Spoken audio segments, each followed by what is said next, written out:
Assalamu alaikum dear student, today we will discuss the topic comparison of solution, suspension and colloids from chapter number 6 solution।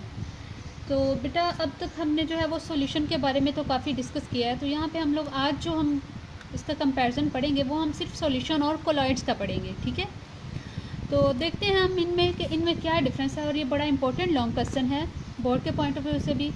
तो बेटा इसमें कुछ जो है वो इनके हम डिफरेंसेस आज डिस्कस करेंगे।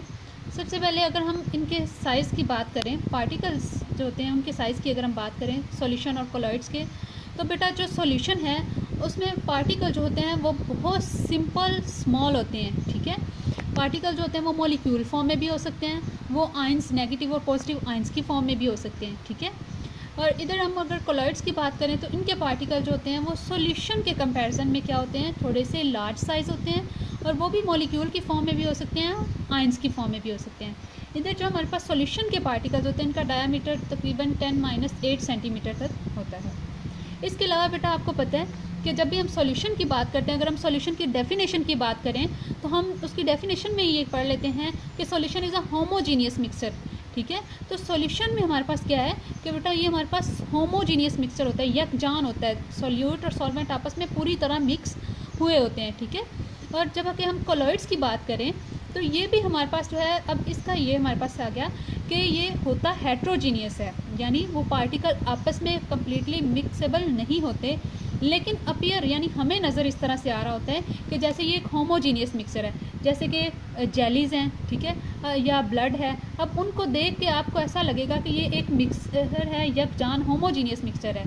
ठीक है, लेकिन वो एक्चुअली होमोजीनियस मिक्सचर नहीं होते, हेट्रोजीनियस मिक्सचर होते हैं, लेकिन अपीयर यानी हमें इस तरह से नज़र आते हैं कि वो होमोजीनियस मिक्सचर है। ठीक है, तीसरी बात अगर हम बात करें तो बेटा हमारे पास जो सॉल्यूशन के पार्टिकल्स होते हैं वो हमें can not be seen bye naked eye, यानी हम उनको आम आँख से नहीं देख सकते।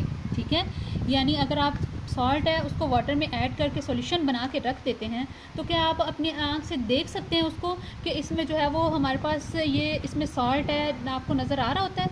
नहीं, वो मिक्स होके होमोजीनियस मिक्सचर बन चुका होता है। ठीक है, तो उसके पार्टिकल को हम नेकेड आई से नहीं देख सकते। इसी तरह अगर हम इनकी बात करें कोलॉइड्स की, तो ये भी हमारे पास जो है वो ट्रू सॉल्यूशन नहीं होते, इनके जो पार्टिकल्स हैं हमें नेकेड आई से नज़र, इसके पार्टिकल भी आम आँख से हमें नज़र नहीं आते। ठीक है, अब हम अगर फ़िल्टर पेपर की बात करें, सॉल्यूशन को जब हम फ़िल्टर पेपर में से पास करवाते हैं तो ये इसके पार्टिकल इतने स्मॉल होते हैं, जो फ़िल्टर पेपर के पोर्स होते हैं ना उनकी निस्बत पार्टिकल स्मॉल होते हैं और वो इजीली फ़िल्टर पेपर में से पास हो सकते हैं। ठीक है, कोलॉइड्स के पार्टिकल बेशक इसकी निस्बत थोड़े से लार्ज होते हैं, लेकिन वो भी फ़िल्टर पेपर में से पास हो जाते हैं। ठीक है, अब सॉल्यूशन जो होते हैं वो टिंडल इफेक्ट को नहीं शो करते, जबकि कोलॉइड्स जो होते हैं ये टिंडल इफेक्ट को शो करते हैं। What is Tyndall effect? Tyndall effect हमारे पास क्या है बेटा कि इसमें जो पार्टिकल्स होते हैं ना कोलॉइड्स के वो थोड़े लार्ज होते हैं, स्कैटर्ड हुए होते हैं। ठीक है, वो इस तरह से लार्ज होते हैं कि जब उनके ऊपर बीम ऑफ लाइट फॉल करती है तो वो उस लाइट को स्कैटर कर देते हैं, फैला देते हैं। ठीक है,